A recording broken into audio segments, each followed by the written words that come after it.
சிக்கலில் அமைச்சர்கள் துரைமுருகன், பொன்முடி, செந்தில் பாலாஜி. செந்தில் பாலாஜிக்கு அமைச்சர் பதவியா அல்லது பிணையா என்று உச்சநீதிமன்றம் கேள்வி எழுப்பியது நேற்று. வருமானத்திற்கு அதிகமாக சொத்து சேர்த்த வழக்கிலிருந்து அமைச்சர் துரைமுருகனை விடுவித்த உத்தரவை நேற்று உயர்நீதிமன்றம் ரத்து செய்தது. மற்றொரு வழக்கில் அதேபோல துரைமுருகனை விடுவித்ததை இன்றைக்கும் உயர்நீதிமன்றம் ரத்து செய்திருக்கிறது. வருமானத்திற்கு அதிகமாக சொத்து சேர்த்ததாக 2 வழக்குகளில் இருந்து துரைமுருகனை விடுவித்ததை ரத்து செய்திருக்கிறது உயர்நீதிமன்றம். அதேபோல பொன்முடி பெண்கள், சைவ, வைணவ மதங்கள் குறித்து அருவருக்கத்தக்க வகையில் இழிவாக பேசியதை எதிர்த்து தொடரப்பட்ட வழக்கில் தமிழ்நாடு அரசு விளக்கம் அளிக்க வேண்டும் என்று உயர்நீதிமன்றம் உத்தரவிட்டிருக்கிறது. இன்றைய நிலையில் தமிழ்நாடு சட்டப்பேரவையினுடைய கூட்டத்தொடர் தற்போது நடைபெற்று கொண்டிருக்கிறது. இந்த கூட்டத்தொடரில் பல்வேறு துறைகள் சார்ந்த அமைச்சர்கள் தங்களுடைய துறைகளிலே மானிய கோரிக்கைகள் விவாதங்களின் போது முக்கிய அறிவிப்புகளை வெளியிடுகிறார்கள். துறை சார்ந்த பணியாளர்கள் அல்லது பொதுமக்கள் அனைவரும் என்ன அறிவிப்பு வெளிவரும் என்று ஆவலோடு காத்திருக்கிற சூழலில் கூட்டத்தொடர் நடைபெற்று கொண்டிருக்கின்ற பொழுதோ அல்லது கூட்டத்தொடருக்கு பிறகோ எத்தனை பேர் அமைச்சர்களாக தொடருவார்கள் என்கிற ஒரு கேள்வி எழுந்திருக்கிறது. ஏனென்றால் 3 முக்கிய அமைச்சர்களுக்கான நெருக்கடி முற்றி இருக்கிறது. அதேபோல நிதியமைச்சர் தங்கம் தென்னரசு, வருவாய் அமைச்சர் மற்றும் பேரிடர்துறை அமைச்சர் KKSSR ராமச்சந்திரன் உள்ளிட்டோருக்கான மீதான வழக்குகளும் ஒரு பக்கம் தொடர்ந்து கொண்டிருக்கிறது. விசாரணை நடைபெற்று கொண்டிருக்கிற சூழலில் இப்போதைக்கு இந்த 3 அமைச்சர்கள், மூத்த அமைச்சர்கள் துரைமுருகன், பொன்முடி, செந்தில் பாலாஜி, இந்த 3 மீதான வழக்கு விவகாரம் என்பது சூடு பிடித்திருக்கிறது. அதிலே குறிப்பிட்டு சொல்ல வேண்டுமென்றால் போக்குவரத்து துறையிலே வேலை வாங்கி தருவதாக மோசடி செய்ததாக தொடரப்பட்ட வழக்கு. அந்த வழக்கிலே போக்குவரத்துலே வேலை வாங்கி தருவதாக பணம் பெற்றதிலே அந்த பணத்தை சட்டவிரோதமாக பெற்றதாக PMLA ஆக்ட் படி அமைச்சர் செந்தில் பாலாஜி கைது செய்யப்பட்டார். அவர் கைது செய்யப்பட்டு சற்றேறக்குறைய 15 மாதங்கள் சிறைவாசத்திற்கு பிறகு உச்சநீதிமன்றம் சென்று பிணை பெற்று மீண்டும் உடனடியாக அமைச்சராக பொறுப்பேற்றிருக்கிறார். அவர் அமைச்சராக பொறுப்பேற்றதும் பிணையை ரத்து செய்ய கோரியும் ஒரு வழக்கு உச்சநீதிமன்றத்தில் தொடுக்கப்பட்டது. அந்த வழக்கு விசாரணை நடைபெற்று கொண்டிருக்கிற சூழலில் அந்த வழக்கில் தான் அவர் அமைச்சராக அனுமதி இல்லை என்றாலும் கூட அவர் அமைச்சராக இல்லாத காரணத்தினால்தான் பிணை என்பது வழங்கப்பட்டது. இன்றைக்கு உங்களுக்கு பிணை வேண்டுமா, நீங்கள் அமைச்சராக தொடர வேண்டுமா என்கிற ஒரு கேள்வியை உச்சநீதிமன்றம் எழுப்பியிருக்கிறது. இது குறித்த பதிலை 28ஆம் தேதி அளிக்க உத்தரவிட்டு வழக்கை ஒத்திவைத்திருக்கிறார்கள். அவர் செந்தில் பாலாஜி அமைச்சராக தொடர்வாரா அல்லது பிணை ரத்தாகுமா அல்லது அமைச்சராக தொடர்வாரா என்கிற ஒரு கேள்வி இருக்கிறது. அதே போல மூத்த அமைச்சர் திமுகவினுடைய பொதுச் செயலாளர்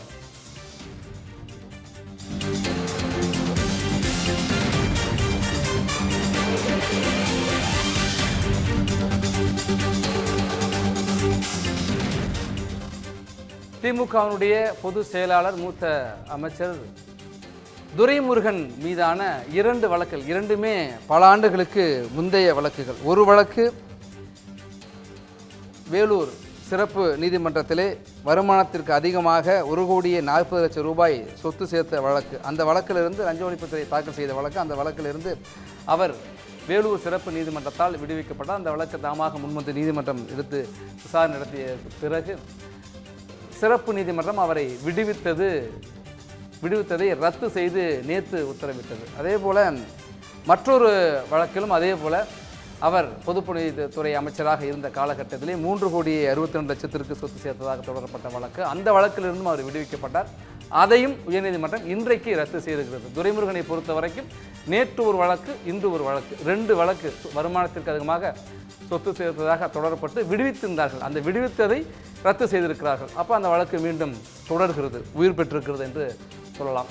இன்னொரு பக்கம் பொன்முடி மீதான வழக்கு. பொன்முடி அமைச்சராக இருந்து ஏற்கனவே ஊழல் முறைகேடு குற்றச்சாட்டு வழக்கிலே பிணையில் தான் அவர் சலுகை பெற்று வந்திருக்கிறார். பிணையில் வந்த ஒருவர் அமைச்சராக தொடர்கிறார். ஆனாலும் கூட அரசியலமைப்பு சட்டத்தை மீறி இருக்கிறார். பதவி பிரமாணம் எடுத்துக்கொண்ட ஒருவர் அதை மீறி செயல்பட்டிருக்கிறார். அவருடைய பதவியை நீக்க வேண்டும் என்று ஒரு வழக்கு. அந்த வழக்கிலே இது குறித்து தமிழ்நாடு அரசு விளக்கத்தை கொடுக்க வேண்டும் என்று உயர்நீதிமன்றம் உத்தரவிட்டிருக்கிறது. வழக்கை ஒத்தி வைத்திருக்கிறது. இப்படி 3 பேருக்கும் நெருக்கடி முற்றி இருக்கிற சூழலிலே மூவருடைய அமைச்சர் பதவி தப்புமா என்கிற ஒரு கேள்வி எழுந்திருக்கிறது. நம்மோடு அரசியல் விமர்சகர் நந்தகுமார் எழுந்திருக்கிறார். சார் வணக்கம். 3 அமைச்சர்களுக்கும் ஒரு நெருக்கடி ஏற்பட்டிருக்கிறது. சட்ட ரீதியாக அவர்கள் இந்த வழக்கிலிருந்து விடுபடுவதற்கு வாய்ப்பு இருக்கா, இல்லை அமைச்சர் பதவியிலிருந்து அல்லது அமைச்சர் பதவியை இழப்பதற்கான வாய்ப்பு இருக்கா? இப்ப நீங்க சொன்ன இந்த 3 பேர்ல ஃபர்ஸ்ட் செந்தில் பாலாஜி அவர்கள். செந்தில் பாலாஜி அவர்களுக்கு நேற்று நடந்த அந்த ஹியரிங்லயே 2 பேர் அப்பீர் ஆகுறாங்க, கபில் சிப்பல் அண்ட் முகில் ரத்தோகி. அது வரைக்கும் அந்த முகில் ரத்தோகி மட்டும்தான் அப்பீர் ஆயிட்டு இருந்தாரு. கபில் சிப்பலும் லாஸ்ட் போயிருந்தாரு. இப்போ அதுல தெளிவா கேட்கிறாங்க சுப்ரீம் கோர்ட் நாங்க பெயில கொடுத்தோம், பெயில் கொடுத்ததுக்கு அப்புறம் உடனே நீங்க அமைச்சர் ஆகுறீங்க. ஏன்னா அவர் போன செப்டம்பர் 27ஆம் தேதி பெயில் கிடைக்குது. அப்ப அவர் மினிஸ்டரா இல்ல.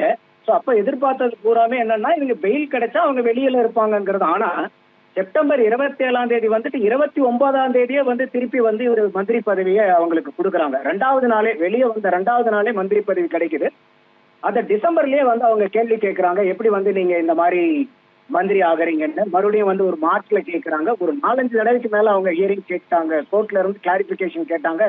இவங்க எந்த பதிலுமே சொல்லல. இன்னும் ஒரு படி மேல போய் முகில் ரத்தோகி நீங்க பெயில் கொடுக்கும் போது நீங்க மினிஸ்டர் ஆகக்கூடாதுன்னா சொல்லலையே அப்படிங்கிற அளவுக்கு ஒரு கோர்ட்டையே சேலஞ்ச் பண்ற அளவுக்கு கொஸ்டின் கேட்டு, அப்ப நம்ம தீர்ப்புல நீங்க தப்பு இருக்குன்னு சொல்றீங்களா, வேணா நாங்க அதை கரெக்ட் பண்ணி திருப்பி எல்லாம் எழுதிட்டுமா அப்படின்னு கேட்கிற அளவுக்கு சுப்ரீம் கோர்ட்டை ரொம்ப அப்செட் பண்ணிருக்காங்க.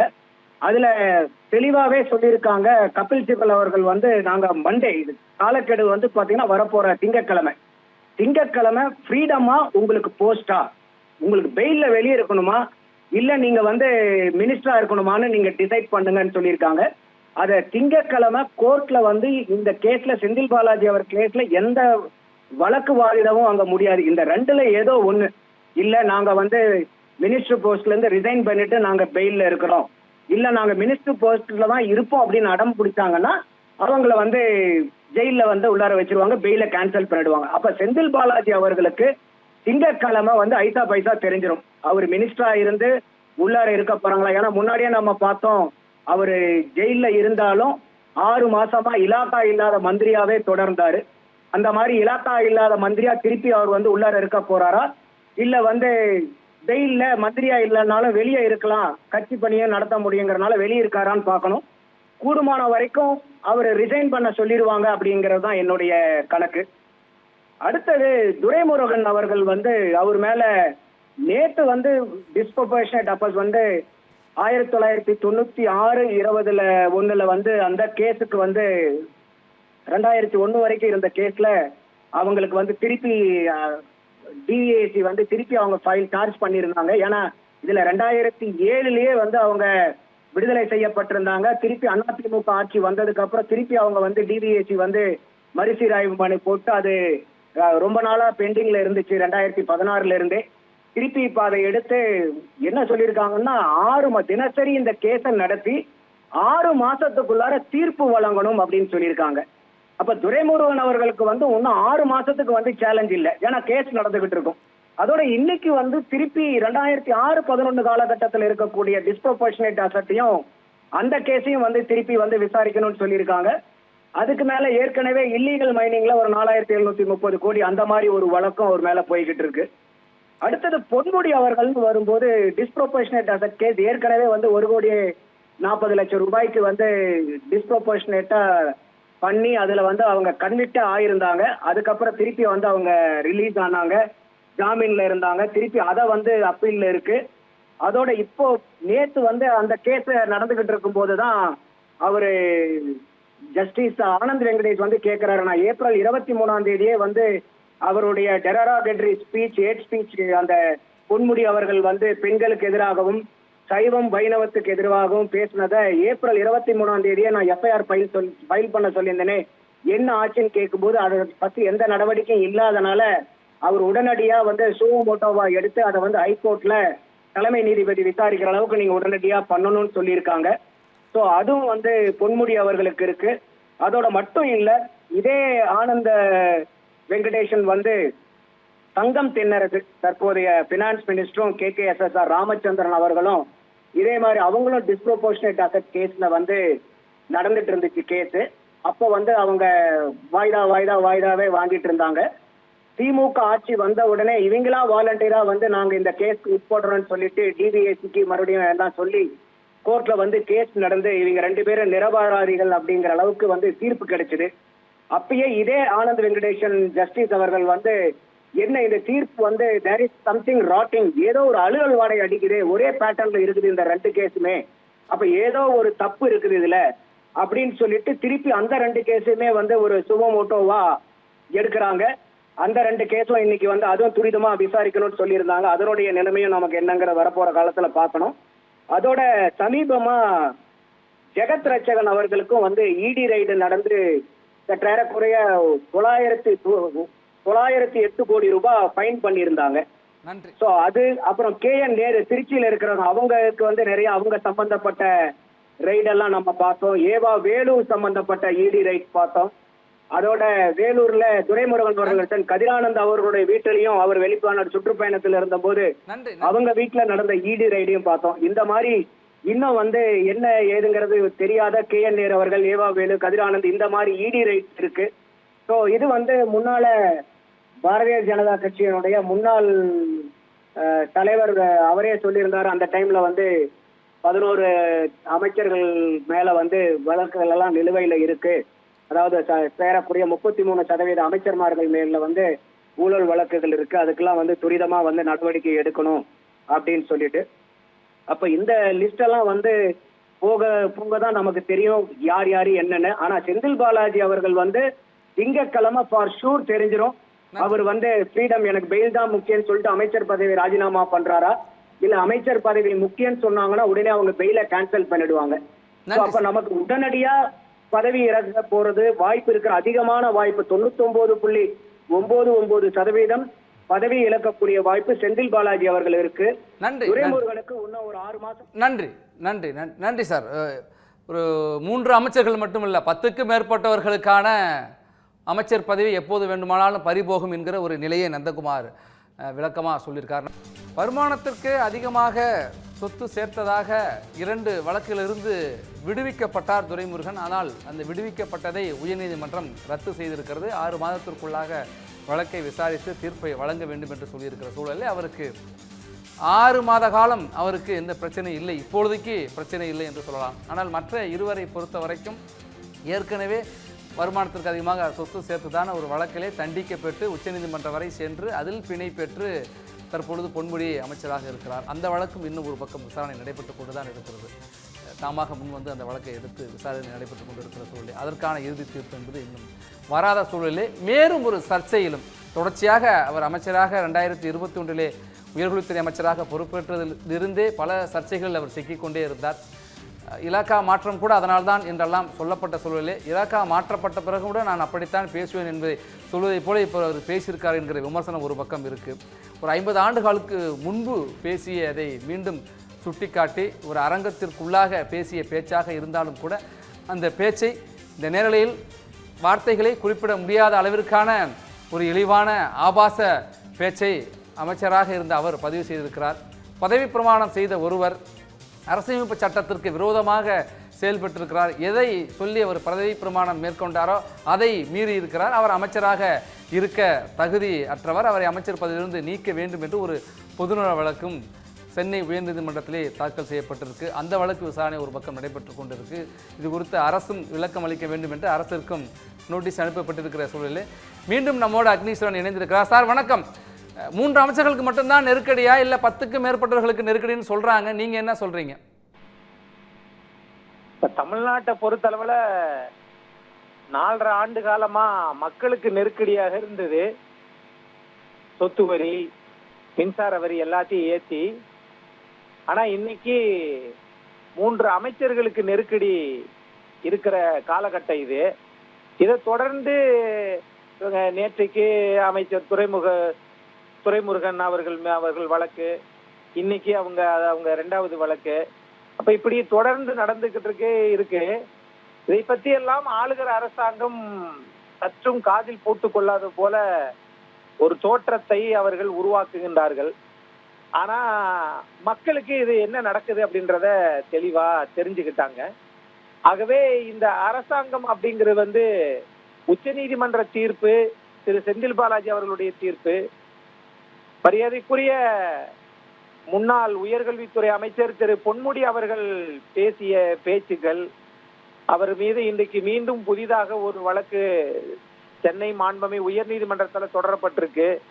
அதுல என்ன சொல்லி கேட்டிருக்கிறாங்கன்னா, அவங்களுடைய மனுவின் கோரிக்கை என்ன கேட்டிருக்காங்கன்னா, நீதிமன்றத்தில் கேட்கக்கூடிய பரிகாரம் என்னன்னு கேட்டீங்கன்னா, அவர் அமைச்சராக நீட்டிக்க கூடாது அப்படிங்கதான் அந்த இது. அவர் பேசியது மக்கள் பிரதிநிதித்துவ சட்டத்தின்படி அது சரியா, எல்லாரையும் சமமாக நடத்துவேன், எந்த விதமான மத கருத்துக்களோ அல்லது ஜாதிய கருத்துக்களோ அல்லது இந்திய ஒருமைப்பாட்டுக்கு குந்தகம் விளைவிக்கக்கூடிய கருத்துக்களோ நாங்கள் ஒருபோதும் நாங்கள் செய்ய மாட்டோம், ஈடுபட மாட்டோம் என்று பதவி பிரமாணத்துல நம்ம கிண்டி ராஜ்பவன்ல எடுத்துட்டு வெளியில நடைமுறைப்படுத்துகிற போது ஒரு அரசாங்கம், அமைச்சரவை இப்படி செயல்படுகிறது என்பது பொதுவான பார்வையாளராக நான் பார்க்கிற போது இது வேதனைப்பட வேண்டிய விஷயம். ஒன்று, அவர் அளவு கடந்த ஒரு அதிகாரத்தில் இருப்பதனால் அப்படி பேசுகிறார்களோ, அல்லது நாம் என்ன பேசினாலும் திமுகவின் தலைவரும் தமிழ்நாட்டின் மாண்புமிகு முதலமைச்சர் திரு மு.க. ஸ்டாலின் அவர்கள் நம்மை கண்டுகொள்ள மாட்டார்கள் என்று நினைக்கிறார்களோ, ஒருவேளை அப்படி பேசினால் நம்முடைய கல்வி அறிவு படைத்த தமிழ்நாட்டில் இப்படி எல்லாம் கண்டுக்கற மாட்டாங்கன்னு நினைக்கிறாங்களோ, ஒருவேளை அரசியல் கட்சி தலைவர்கள் வேணா அப்படி பேசலாம் சார், ஆனா மக்கள் அதை ஏற்றுக்கொள்வா தெரியவில்லை, முகம் சுளிக்கிறார்கள். ஆகவே அரசு இது போன்ற நடவடிக்கைகளை வழக்கம் போல சொல்லுவாங்கல்ல, இரும்பு கரம் கொண்டு அடக்க வேண்டும் என்று. திரு அக்னீஸ்வரன், நீங்க அரசியல் விமர்சகராக மட்டுமல்ல, ஒரு வழக்குரைஞராகவும் இருக்கிறீங்க. சட்ட ரீதியா இந்த வழக்கிலிருந்து விடுபடலாம், ஆனால் அமைச்சர் பதவியை இழந்து விடுவார்கள் என்று மிகைப்படுத்துகின்றன எதிர்க்கட்சிகள் என்று சொல்றாங்களே. இல்ல, அது ஏற்கனவே திரு செந்தில் பாலாஜி அவர்கள் 6 கோடி ரூபாய்களை அந்த ஓட்டுநர் நடத்துனர் அவங்களுக்கு வேலை வாங்கி தருவதாக சொல்லித்தான் முன்னாள் அந்த குற்றச்சாட்டு. இப்ப அதுக்கு பிறகு அதுக்கு தான் இப்ப அமைச்சரா இருந்து அதுல 471 நாள் சிறைச்சாலையில இருந்துட்டு வந்தாரு. இப்ப சிறைச்சாலையில இருந்துட்டு வந்ததற்கு பிறகும் ஏற்கனவே இருந்த அதே இலாக்கா தான் இப்பயும் கொடுக்குறாங்க. சரி, எதுக்குமே இப்ப திரும்பி வந்ததற்கு பிறகு அமலாக்கத்துறை ஏறத்தாழ அவங்களுடைய அறிக்கை, அமலாக்கத்துறை அறிக்கை 1000 கோடி, அதுல டிரான்ஸ்போர்ட்டர்ஸ்க்கு அவங்க செலவழித்தது 100 கோடி. ஏதாவது சாதாரண ஒரு பொதுமக்கள் ஏதாவது ஒரு அரசினுடைய கோரிக்கைகளோ அல்லது விண்ணப்பிக்கணும்னா ஆதார் கார்டு கொடு, பேன் கார்டு கொடு, ரேஷன் கார்டு கொடு, ஸ்மார்ட் கார்டு கொடு என்று கேட்கக்கூடிய இந்திய நாட்டினுடைய மாநில அரசாங்கங்கள் அல்லது மத்திய அரசாங்கம் ஒரு அரசாங்க டெண்டர், டாஸ்மார்க் டெண்டர்ல ஜிஎஸ்டி எதுவுமே கொடுக்கல. அந்த பிரைவேட் கம்பெனி, அந்த ஒப்பந்ததாரர்கள் ஜிஎஸ்டி கொடுக்கல, பேன் கொடுக்கல, பேங்கிங் ஸ்டேட்மெண்ட் கொடுக்கல. ஆக அப்படிப்பட்டவர்களிடத்தில் நடந்த முறைகேடு 1000 கோடி என்று சொல்லியிருக்கிறாங்க. ஏற்கனவே எதுக்குப்பா உள்ள போயிட்டு வந்தீங்க? 6 கோடிக்கு உள்ள போயிட்டு வந்தாரு. திரும்பி நான் எவ்வளவு நாள் உள்ள இருந்தேன்? 471 நாள். திரும்பி என்னப்பா பண்றீங்க? 1000 கோடிக்கு ஊழல் பண்ணியிருக்கிறோம். ஆகவே இது அமலாக்கத்துறையினுடைய குற்றச்சாட்டாக இருந்தாலும் இது உண்மையா பொய்யா என்பதை நிரூபிக்க வேண்டிய பொறுப்பு திரு செந்தில் பாலாஜி அவர்கள் இல்லை, அந்த துறைக்கு ஏற்பட்ட அவமானம். ஆகவே இதே புறத்துல இன்னொரு இடத்துல அமெரிக்காவில் நியூயார்க் மாகாணத்துல, கிழக்கு மாகாணத்துல டான்ஜெட்கோ என்று சொல்லக்கூடிய இந்த தமிழ்நாட்டினுடைய மின் பகிர்மான கழகத்தின் மீது வழக்கு இருக்குது. அது என்ன வழக்கு? நாங்க 2021 இருந்து அந்த 22 வரைக்கும் இருக்கக்கூடிய அந்த செக் பீரியட்ல கையூட்டு பெற்றதாக, மின்சார வாரியத்திற்கு கையூட்டு கொடுத்ததாகவும், அதே போல ஆந்திரா, தெலுங்கானா, ஆந்திராவில் அன்னைக்கு இருந்த ராஜசேகர் ரெட்டி 1754 கோடி ரூபாய்க்கு கையூட்டு கொடுத்ததாகவும் அந்த ஆவணங்கள் அங்கே இருக்கக்கூடிய அமெரிக்க நீதிமன்றத்தில் பதிவாக இருக்குது. நான் கேட்கிறேன், தொடர்ந்து இந்த மாதிரி பல குற்றச்சாட்டுகளில் இருக்கக்கூடிய மனிதர்களாக நீங்கள் இருக்கிற போது நீங்க திரும்ப திரும்ப ஒரு அரசாங்கத்தை வைத்துக் கொண்டு இங்க நடக்கக்கூடிய இந்த 10 ரூபா அதிகப்படுத்துறீங்க, இப்ப 48,000 கோடிக்கு மதுபானத்தை வித்திருக்கிறீங்க அப்படின்னு சொன்னால் உங்கள் இலக்கு தமிழர்களை அழித்து அல்லது தமிழர்களை குடித்து காமராஜர் படிக்க வைத்தார், தமிழ்நாட்டில் இன்றைய இருக்கக்கூடிய அரசாங்கம் குடிக்க வைத்து அழகு பார்க்கிறது. ஆகவே இந்த அமைச்சரவை என்பது எல்லாரும் முடிஞ்ச அளவுக்கு சுருட்டிக்கோ அல்லது முடிஞ்ச அளவுக்கு எதை வேணாலும் எடுத்துக்கோ என்கின்ற நிலையில் இருந்தால் இந்த அரசாங்கத்தினுடைய இலக்கணம் எப்படி இருக்கும், மக்களை எந்த அளவுக்கு இவங்க வாட்டி வதைக்கிறாங்க அப்படின்றத பொதுமக்களாக பார்க்கிறேன், வழக்கறிஞராக பார்க்கிறேன். நன்றி நன்றி திரு அக்னீஸ்வரன். இணைப்பில் உங்களுடைய கருத்துக்களை பகிர்ந்து கொண்டமைக்கு நம்மோடு பாஜக மாநில செயலாளர் அஸ்வத்தாமன் இணைந்திருக்கிறார். சார் வணக்கம். ஒரு வழக்கறிஞராகவும் உங்களுடைய கருத்து இங்கே முக்கியத்துவம் பெறுகிறது. இந்த வழக்குகள்லாம் சட்ட ரீதியான அவர்கள் விடுதலை பெறுவதற்கான வாய்ப்பு இருக்குது, எதிர்க்கட்சிகள் மிகையா பதவி பறிபோகும் பறிக்கப்படும் என்றெல்லாம் சொல்கிறதா அவங்க சொல்கிறாங்க, நீங்கள் என்ன சொல்கிறீங்க? இந்த விஷயங்களை பொறுத்தவரை திராவிட முன்னேற்ற கழகத்தின் தலைமையிலான இவர்கள் சொல்லிக் கொள்கிற திராவிட மாடல் ஆட்சி மிகப்பெரிய அளவில் தங்களுடைய குட்டு வெளிப்பட்டு அவமானப்பட்டு நிற்கிறது என்றுதான் சொல்றாங்க. குறிப்பாக உச்ச நீதிமன்றத்தில் செந்தில் பாலாஜி அவர்களுடைய வழக்குல நான் இப்பொழுது அமைச்சராக இல்லை, அதனால் நான் சாட்சிகளை கலைப்பதற்கான வாய்ப்பில்லை என்று கோர்ட்டில் பொய் சொல்லி மிஸ்ரெப்ரசன்டேஷன் செய்து நீங்க பிணை ஆணையை வாங்கி கொண்டு உடனடியாக நீங்கள் அமைச்சராக பதவியேற்றது என்பது நீதிமன்றத்தை நீங்கள் கேலி பொருளாக நினைத்திருக்கிறீர்கள். ஆகையால நீங்கள் பிணையில் தொடர விரும்புகிறீர்களா அல்லது அமைச்சராக இருக்க விரும்புகிறீர்களா என்கிற ஒரு மிக முக்கியமான கேள்வியை உச்ச நீதிமன்றம் கேட்டிருக்கிறது. ஆளுநர் விவகாரத்தில் 10 மசோதாக்கள் விவகாரத்துல ஒரு ஆணையை பெற்றுவிட்டு அந்த ஆணையை நான் மிகவும் சந்தோஷப்படுகிறேன், நான் ரொம்ப பதட்டத்தில் இருக்கிறேன் அப்படின்னு சொல்லி மு.க. ஸ்டாலின் அவர்கள் பேசினார். எந்த அளவுக்கு பதட்டமானார் அந்த ஆணையை பார்த்துன்னா, ஆளுங்கட்சி அதிமுகவா திமுகவா என்பது கூட மறந்து போகிற அளவிற்கு அவர் பதட்டமடைந்தார். ஆனால் இந்த செந்தில் பாலாஜி அவர்களுடைய வழக்குல அதே உச்ச நீதிமன்றத்துல ஒரு மிகப்பெரிய ஒரு வரலாற்று அவமானம் தமிழக அரசுகள் இதுவரை சந்திக்காத ஒரு அவமானத்தை இவர்கள் சந்தித்திருக்கிறார்கள். எந்த ஒரு அமைச்சரும் இப்படிப்பட்ட ஒரு அவமானத்தை சந்தித்ததில்லை, எந்த ஒரு அரசும் இப்படிப்பட்ட ஒரு அவமானத்தை சந்தித்ததில்லை. அது பற்றி இவர்கள் என்ன கூறுவார்கள் என்பதை மக்கள் எதிர்பார்த்து காத்திருக்கிறார்கள். அதே போல துரைமுருகன் அவர்களுடைய வழக்குல வருமானத்திற்கு அதிகமாக சொத்து சேர்த்த வழக்கு இன்றைக்கு மீண்டும் மறு விசாரணைக்கு உத்தரவிடப்பட்டிருக்கிறது. ஏற்கனவே வழங்கப்பட்ட உத்தரவில் குறைபாடுகள் இருப்பதாக ஒரு நீதிமன்றம் அறிவித்திருக்கிறது. பொன்முடி அவர்களுடைய வழக்கு மிக விசித்திரமான ஒரு வழக்காக இருக்கிறது. அதாவது பொன்முடி அவர்களுடைய மற்றும் ஒரு ஊழல் வழக்கை விசாரிக்கிற சென்னை உயர்நீதிமன்றம் இவர் சைவம் பற்றியும் வைணவம் பற்றியும் மிக கேவலமாக கொச்சையாக ஒரு குறிப்பிட்ட மதத்தை அவமானப்படுத்தி அவர்களது மனதை புண்படுத்தி அதன் மூலமாக பொது அமைதியை குலைத்து அதன் மூலமாக கலவரத்தை தூண்ட வேண்டும் என்ற நோக்கத்தோடு செய்யப்பட்டிருக்கிற பெண்களின் மாண்பை குலைக்கிற விதத்தில் செய்யப்பட்டிருக்கிற அந்த செயலின் மீதாக எஃப்ஐஆர் பதிவு செய்ய வேண்டும் என்று நீதிமன்றம் ஆணையிட்ட பிறகும் கூட, ஏன்னா அதற்கு முன்பாக ஒரு வாரத்திற்கு முன்பாக கமிஷனர் அலுவலகத்தில் நான் புகார் அளித்திருந்தேன். அப்போது கூட நான் சொல்லியிருந்தேன், இது சூமோட்டோவாக எடுக்க வேண்டிய ஒரு வழக்கு, நீதித்துறையும் காவல்துறையும் இதில் கவனம் செலுத்த வேண்டும் என்று சொல்லியிருந்தேன். இப்படி ஒரு சூமோட்டோவாக ஒரு தீர்ப்பு சென்னை உயர்நீதிமன்றத்தால் வழங்கப்பட்ட பிறகும் கூட இதை நீங்கள் காவல்துறை பொன்முடி அவர்கள் மீது வழக்கு பதிவு செய்யவில்லை என்று சொன்னால் நாங்கள்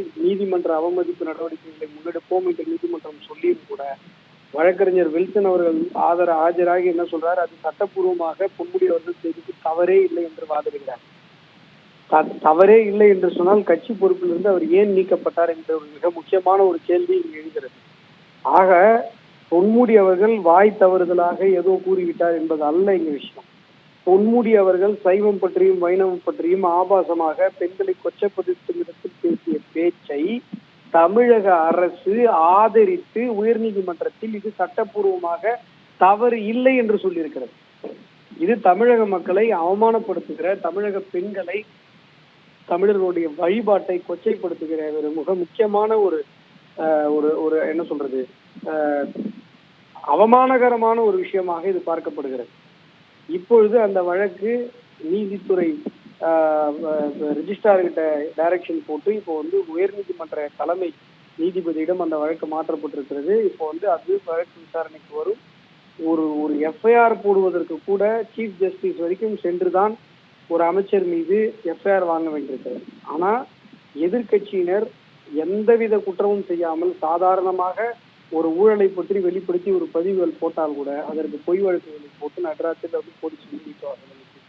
இப்படிப்பட்ட ஒரு மோசமான கருத்து சுதந்திரத்திற்கு எதிரான, அதே சமயத்தில் நாங்கள் பதவியில் இருக்கிறோம், நாங்கள் எந்த மாதிரியான சட்டவிரோதமான குற்றங்களையும் நாங்கள் செய்வோம், எங்களை யாரும் கேட்க முடியாது, நீதிமன்றம் கூட கேட்க முடியாது என்கிற இதேச்சதிகாரமான ஒரு பாசிச சர்வாதிகார நடவடிக்கைகளை திராவிட மாடல் தொடர்ந்து.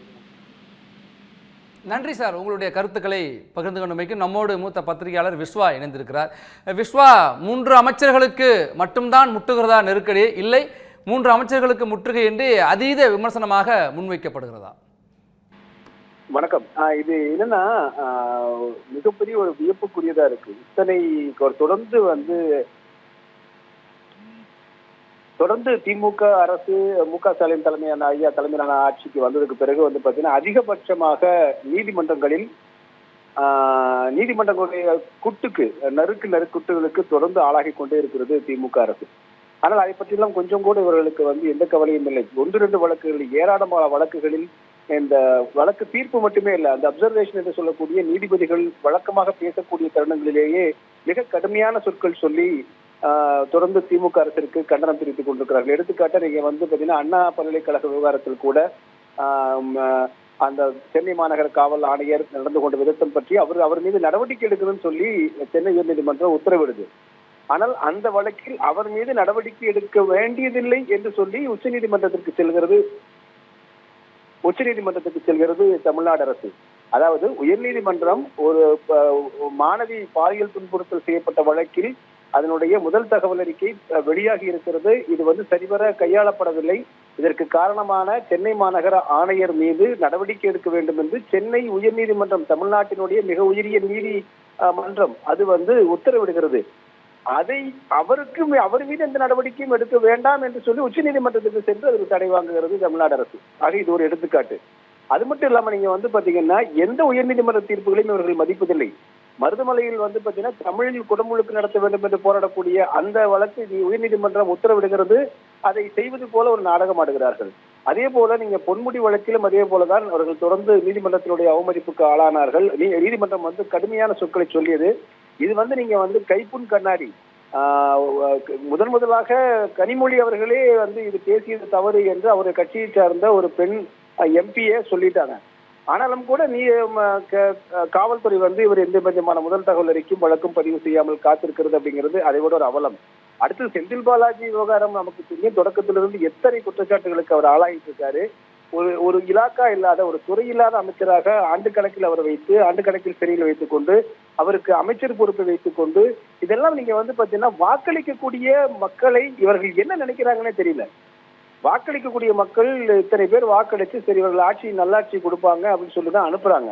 ஆனால் இவர்கள் அது எல்லாமே அட்வான்டேஜா எடுத்துக்கிட்டு இருக்காங்க அப்படிங்கிறது. இந்த தொடர்ந்து இவர்கள் நீதிமன்றங்களையும் மதிப்பதில்லை, மக்கள் மன்றங்களையும் மதிப்பதில்லை, தேர்தல் ஆணையத்தை மதிப்பதில்லை அப்படிங்கிற போக்கில் தான் இவருடைய செயல்பாடுகள் இருக்கின்றன. ஏன்னா இதெல்லாம் என்னன்னா, நம்ம இதெல்லாம் கொடுமை என்னன்னா, நாம் தூங்கி எழும்போது இன்னைக்கு என்ன பிரச்சனை இருக்குமோ என்று முதலமைச்சரே அவர் ஒரு ஏக்கத்தோடும் ஒரு மன வருத்தத்தோடும் சொல்வதை பார்க்கும்போது இன்னும் பரிதாபமாகத்தான் இருக்கிறது இந்த அரசாங்கத்தை பார்த்து. மீண்டும் கூட உயர் அமைச்சர்கள் எல்லாம் பொறுப்போடு பேச வேண்டும் என்கிறார். தொடர்ந்து அவர் எச்சரித்துக் கொண்டிருக்கிறார். ஆனால் முதலமைச்சர் மு.க. ஸ்டாலின் ஐயா அவர்களுடைய இந்த இயக்கத்தையும் அவருக்கு இருக்கக்கூடிய இந்த இடர்பாடுகளை எல்லாம் கொஞ்சம் கூட இந்த அமைச்சர்களும் அதிகாரிகளும் கண்டுகொள்வதில்லை. அவர்களுக்கு நாங்கள் அப்படித்தான் நடப்போம் என்பதாக இருக்கிறார்கள் என்பதைத்தான் தோன்றுகிறது. ஒரு கட்டுப்பாடு இல்லாத ஒரு நிர்வாகத்திற்கு தான் இதெல்லாம் எடுத்துக்காட்டாக இருக்கிறது. மகேஷ், நன்றி விஸ்வா, உங்களுடைய கருத்துக்களை பகிர்ந்து கொண்டமைக்கு. மக்கள் மன்றத்திலும் சரி, நீதிமன்றத்திலும் சரி, தொடர்ந்து தமிழ்நாடு அரசு ஒரு கண்டனங்களையும் விமர்சனங்களையும் சந்தித்து கொண்டே வருகிறது. ஆனால் அவர்கள் அதை பற்றி கவலைப்படாத ஒரு நிலையில் இருக்கிறார்கள் என்று பத்திரிகையாளர் விஸ்வா குறிப்பிடுறார். இதுக்கு முன்னாடி அரசியல் விமர்சகர்களும் அதைத்தான் குறிப்பிட்டாங்க. 3 அமைச்சர்கள் மீது ஒரு வழக்கிலே வெளிச்சத்திற்கு வந்திருக்கிறதாலும் கூட மற்ற அமைச்சர்களுடைய செயல்பாடும் சரியில்லாத ஒரு நிலையில்தான் இருக்கிறது. 10-11 அமைச்சர்கள் ஊழல் முறைகேடு குற்றச்சாட்டுகளுக்கு உள்ளாகி இருக்கிறார்கள். அவர்கள் மீதும் நடவடிக்கை எடுக்கப்படுவதற்கான வாய்ப்புகள் இருக்கிறது. இன்னும் ஓராண்டு காலத்தில் தேர்தல் வர இருக்கிற சூழலில் மக்கள் மன்றத்தை அவர்கள் சந்திக்க போகிறோம் என்கிற ஒரு அச்சம் கூட இல்லாமல் தொடர்ந்து முறைகேடுகளில் ஈடுபட்டு கொண்டிருக்கிறார்கள் என்றுதான் எதிர்க்கட்சிகளுடைய விமர்சனமாக இருக்கிறது. அந்த விமர்சனங்களுக்கெல்லாம் பதிலளிக்க வேண்டியவர்கள் அமைதியாக இருக்கிறார்கள். ஒரு பக்கம் ஏற்கனவே ஊழல் குற்றச்சாட்டிலிருந்து பிணையில் வந்தவருக்கு மீண்டும் ஒரு ஊழல் குற்றச்சாட்டு வருகிறது, புகார் வருகிறது. இதெல்லாம் என்ன, எதை காட்டுகிறது என்று ஒரு கேள்வி எழுந்திருக்கிற சூழலில் நம்மோடு பத்திரிகையாளர் நாச்சி செல்வராஜ் எழுந்திருக்கிறார். சார் வணக்கம். இந்த அமைச்சர்கள் மீதான நீதிமன்ற வழக்குகள் வேகம் பிடிப்பது அவர்களுக்கு நெருக்கடி முற்றுவதை காட்டுகிறதா, இல்லை சட்ட ரீதியான ஒரு வழிமுறை தானா? ஒரு வகையில பார்த்தா நெருக்கடி முற்றுகிறது தானே சொல்லணும். ஏன்னு கேட்டீங்கன்னா, செந்தில் பாலாஜியை வழக்கு பொறுத்த வரைக்கும் இப்போ உச்சநீதிமன்றத்தில் அவருக்கு ஜாமீன் கிடைத்த உடனே அவர் சார்ந்த இயக்கத்தை சேர்ந்த வழக்கறிஞர்கள் ஒரு பேட்டி அளித்தாங்க. அது என்னன்னா, வெளியே வந்த உடனே அவருக்கு அந்த ஆர்டர் காப்பி ஃபுல்லா படிச்சு பார்த்தோம். அதுல எந்த இடத்துலையுமே ஜாமீனுக்கும் இவர் அமைச்சரா தொடர்பதற்கு எந்த சம்பந்தம் இல்லை, அதை பத்தி எங்கேயுமே குறிப்பிடல அப்படின்னு சொல்லியிருந்தாங்க. அதன் அடிப்படையில உடனடியாக அவருக்கு மீண்டும் அமைச்சர் பதவி ஏற்க போறாரு அப்படின்ட்டு அதுல தெளிவா சொல்றாங்க. அதன் அடிப்படையில் பாத்தீங்கன்னா அடுத்த ஓரிரு நாட்களே அவர் அமைச்சராகிறாரு. அப்போ அமைச்சராக தொடரும் போது அப்போ இங்க என்ன ஆல்ரெடியா வழக்கறிஞரும் சரி, இந்த வழக்கும் சரி, நீதிமன்றங்களும் சரி, இது பெருசா அதிர்ச்சியா தான் பார்த்தாங்க. ஆனா அது வெளிப்படுத்தல. ஆனா அதே சமயத்துல இது தொடர்பா மீண்டும் வழக்கு தொடரப்பட்டது. இவர் தொடர்ந்து மந்திரியா இருக்கிறாரு, அதே அமைச்சரா இருக்கிறாரு. இதனால அதாவது சாட்சியங்களை கலைக்கப்படலாம் அப்படிங்கிற இது வழக்குல தொடர்பா சாட்சியங்கள் தொலைக்கப்படட்டும், அதாவது சாட்சியங்களும் இல்லாம இவர் காலி பண்ணிடுவாரு அப்படிங்கிறத அது ஒரு சாராம்சம். ஏன்னா மீண்டும் அமைச்சராகிறதுல அதுல இதுக்கு இந்த அளவுக்கு வாய்ப்பு இருக்கு அப்படிங்கிறத அதுல சொல்லப்படுது. அதன் அடிப்படையில பாத்தீங்கன்னா மீண்டும் வழக்கு தொடர போது அந்த அமர்வுல சொல்றாங்க, அதாவது உங்களுக்கு 28ஆம் தேதிக்கு டைம், நீங்க ஏற்கனவே இந்த தீர்ப்பை பார்த்துருப்பீங்கன்னு நினைக்கிறேன். அதன் அடிப்படையில இவருக்கு 28ஆம் தேதி டைம் கொடுத்துக்கிறாங்க. நீங்க அமைச்சரா தொடரணுமா இல்ல உங்களுக்கு ஜாமீன் வேணுமா, ரெண்டுல ஏதோ நீங்களே முடிவு பண்ணுங்க அப்படின்ட்டு அவருக்கு ஒரு நெருக்கடி கொடுத்துக்கிறாங்க. அவர் என்ன முடிவெடுக்க போறாருங்கிறது பொறுத்து தான் பார்க்கணும். அந்த வழக்கை பொறுத்த வரைக்கும் அப்படி. இரண்டாவதாக வனத்துறை அமைச்சர் பொன்முடி அவரு மத சம்பந்தமாக சமண மதம், வைணவ மதம் பொறுத்த வரைக்கும் அது பெண்களோட குறிப்பிட்டு சில விமர்சனங்களை வச்சிருந்தாரு. அதன் அடிப்படையில அது தொடர்பாகவும் வழக்கு தொடரப்பட்டது. ஏற்கனவே அவர் இன்னொரு ஊழல் குற்றச்சாட்டு அடிப்படையில ஜாமீன்ல வெளியிருக்கிறாரு. அதுக்கப்புறம் இடையே இந்த வழக்கும் அவருக்கு தொடர்க்கப்பட்டிருக்குது. இதன் அடிப்படையில தமிழக அரசு அதுக்கு தொடர்பாக விளக்கம் கேட்டு நீதிமன்றம் அவருக்கு விளக்கம் கேட்டிருக்காங்க. அது விளக்கம் கொடுக்கிற இடத்துல தமிழக அரசு இருக்குது. நீ எந்த அளவுக்கு அவங்க விளக்கம் கொடுப்பாங்க அப்படின்னு தெரியல. துரைமுருகனை பொறுத்த வரைக்கும் ஏற்கனவே வேலூர் நீதிமன்றத்துல அவரது மனைவி சொத்து குவிப்பு வழக்கம் 1.40 லட்சம் 1,40,00,000 சொத்து குவிப்பு வழக்குல அவருக்கு ஏற்கனவே சொல்லிக்கிறாங்க நீதிமன்றம். அதன் அடிப்படையில் அந்த நீதிமன்றம் ரத்து செய்து செல்லாது, மீண்டும் இந்த வழக்கை தொடரணும் அப்படிங்கிற அர்த்தம் என்னன்னா, இதுல ஏதோ ஒரு சாராம்சம் இருக்குது, ஊழல் குற்றச்சாட்டுல ஏதோ ஒரு உண்மை ஒளிஞ்சிருக்கு, அதனால தொடர்ந்து இதை நடத்துங்க அப்படின்ட்டு அவருக்கு சொல்லிக்கிறாங்க. இது ஒரு ஆட்சியில தொடர்ந்து ஒரு 3 அமைச்சர்கள் மீது நீதிமன்றத்துல பல்வேறு வழக்குகள்ல இந்த மாதிரி குற்றச்சாட்டு நிமித்தி நீதிமன்றம் அப்படிங்கிற போது ஒரு இக்கட்டான ஒரு சூழ்நிலை தான் பார்க்க வேண்டியதா இருக்கு. இது எந்த அளவுக்கு போகும்னு தொடர்ந்து தெரியல, எப்படி போகும்னு தெரியல. கருத்துக்களை பகிர்ந்து கொண்டமைக்கு ஒரு ஆட்சியில் இருக்கிற அமைச்சர்கள் மீது தொடர்ச்சியாக நீதிமன்றங்களில் வழக்குகள் இருப்பதும் நீதிமன்றத்தினுடைய கண்டனங்களுக்கு ஆளாகி கொண்டிருப்பதும் அரசுக்கே ஒரு வகையில் நெருக்கடி தான் என்று நாச்சி செல்வராஜ் குறிப்பிட்டதை பார்த்தோம். சட்டப்பேரவை கூட்டத்தொடர் நடைபெற்று கொண்டிருக்கிற சூழலே அடுத்தடுத்த வழக்குகள் வருது. இது 3ஓடு நிற்க போகிறது இல்லை, 10க்கு மேலே போக போகுது அப்படிங்கிற ஒரு கருத்தையும் பார்க்க முடிகிறது.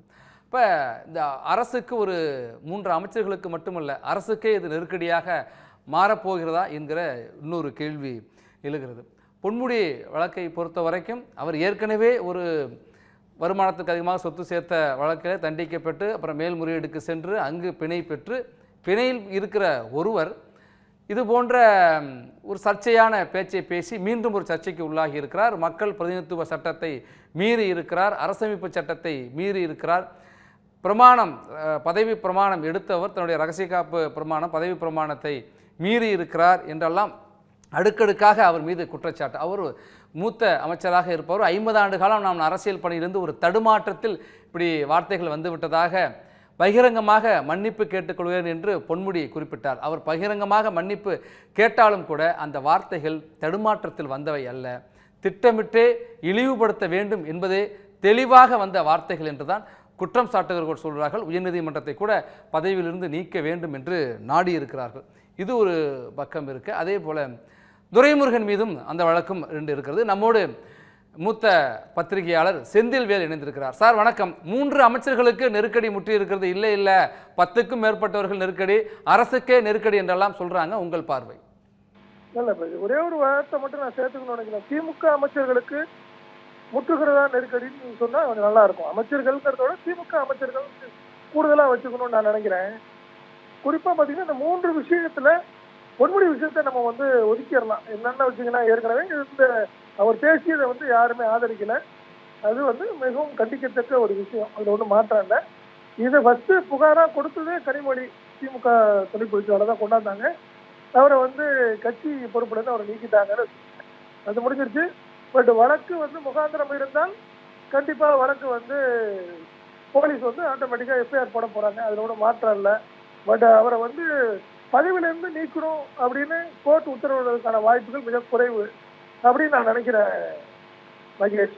பட் அதே சமயம் மற்ற 2 வழக்குகளை பார்த்தா 2 வழக்குமே கிட்டத்தட்ட அரசியல் பிணைந்த ஒரு வழக்கு மாதிரியே நான் பார்க்கிறேன் மகேஷ். இந்த விஷயத்தை பொறுத்த வரைக்கும் துரைமுருகன் வழக்கை பொறுத்த வரைக்கும் அவர் ஏற்கனவே விடுதலையானதுக்கு எதிராக மீண்டும் ஹைகோர்ட் அதை கையில எடுத்து இல்ல இது நீங்க விடுதலையானது தவறு, மீண்டும் இந்த வழக்கை விசாரித்து தீர்ப்பு சொல்லணும் அப்படின்னு சொல்லிருக்கு. இந்த விஷயத்தை பொறுத்த வரைக்கும் வழக்கமா பாத்தீங்கன்னா அரசு தான் போகும். பட் இதுல அவங்க தானாக வழக்கை எடுத்து இந்த ஹைகோர்ட் இதை விசாரிச்சிருக்கு இந்த விஷயத்துல. பட் என்ன தீர்ப்பு வருங்கிறத ஒன்றும் எல்லாத்துக்கும் தெரியும். ஆட்டோமேட்டிக்கா எது தண்டனையோ அவங்களுக்கு தேவைப்பட்டா ஆட்டோமேட்டிக்கா தண்டனை கிடைக்கும். அதுல ஒன்றும் மாற்றம் இல்லை. நான் இந்த 3வது வழக்க செந்தில் பாலாஜி வழக்கை தான் நான் பாக்குறேன். இந்தியாவிலேயே இப்படி ஒரு வித்தியாசமான வழக்கு இது வரைக்கும் நடந்ததில்லை. ஏன்னா பல அமைச்சர்கள் கைது செய்யப்பட்டார்கள், பல முதலமைச்சர்கள்லாம் கைது செய்யப்பட்டிருக்கிறார்கள், தண்டனை அவங்களுக்கு அறிவிக்கப்பட்டுச்சு. அவங்க போவாங்க, நீங்க ஜெயிலுக்கு போயிட்டு வெளியே ஆட்டோமேட்டிக்கா 1 வாரத்திலயோ 10 நாள்லயோ அவங்க முதலமைச்சர் ஆகியிருக்கிறாங்க, அமைச்சர்களா ஆகியிருக்கிறாங்க. இது இங்க இல்லை, இங்க தமிழ்நாட்டில் நடந்திருக்கு. இதே மாதிரி பாத்தீங்கன்னா கர்நாடகாவில் நடந்திருக்கு, இப்ப ஜார்க்கண்ட்ல நடந்திருக்கு, நீங்க இதுலயும் நடந்திருக்கு, டெல்லியிலயும் நடந்திருக்கு. புரியுதுங்களா? எல்லா இடத்துலயும் நடந்திருக்கு. பட் குறிப்பா செந்தில் பாலாஜி அப்படின்னு ஏன் குறி வைக்கிறாங்க அப்படிங்கிற ஒரு பெரிய கேள்விக்குறி இதுல இருக்கு அப்படின்னு நான் பாக்குறேன். கோர்ட்டு நடைமுறைகள்ல நம்ம எந்த டிஸ்டர்பும் இல்லை, நம்ம அதை விமர்சனம் பண்ணல. ஆனால் இது வரை இந்த மாதிரி இருந்ததில்லை. காரணம் என்னன்னா, நீங்க முதலமைச்சராக இருந்திருக்கிறாங்க, வழக்கு நடந்திருக்கு, அவங்களுக்கு தண்டனையும் விடுதலையும் ஆயிருக்கிறாங்க.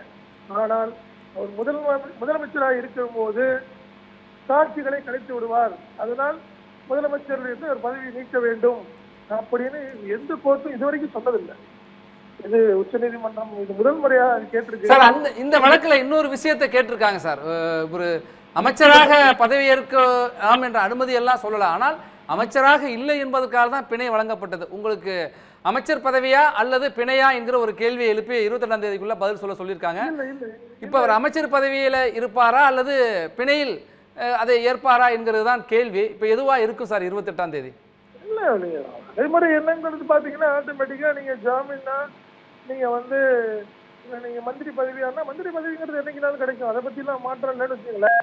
நம்மளுக்கு வெளியில இருந்தா தான் நம்ம ஆட்டோமேட்டிக்கா நீங்க அரசியல் கட்சி பயணம், ஏன்னா அவர் எம்எல்ஏவா இருக்கிறாரு, நீங்க தொகுதிக்கு போகணும், நிறைய விஷயங்கள் இருக்குன்னு 1 வருஷத்துல தேர்தல் இருக்கு, அதனால மாற்று கருத்து கிடையாது.